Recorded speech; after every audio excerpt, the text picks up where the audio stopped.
Wala nang mas higit pa sa pagmamahal ng isang magulang. Ito ang pinatunayan ni Kuya Darwin ng aming maabutan.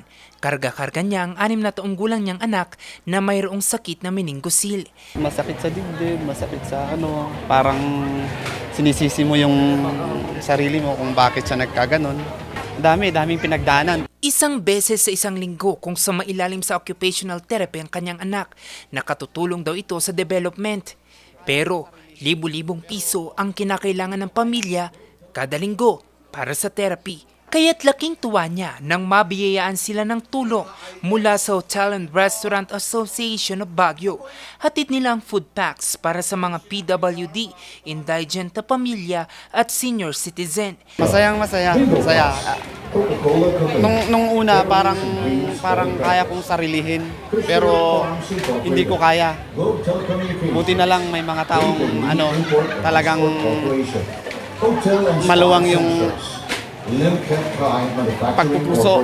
Taon-taon na kumamahagi ng tulong ang Hotel and Restaurant Association of Baguio.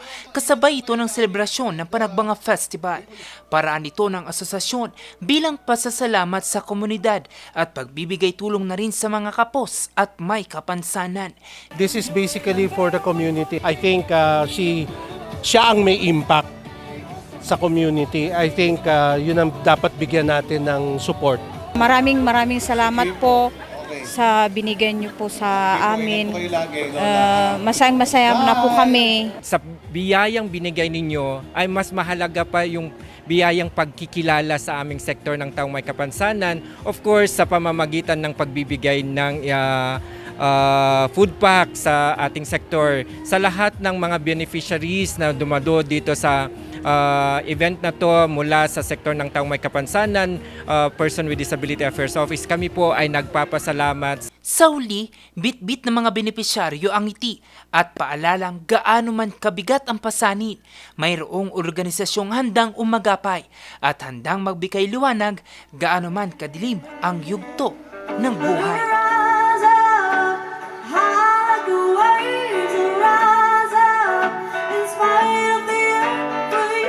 Jose Robert Inventor, RNG News.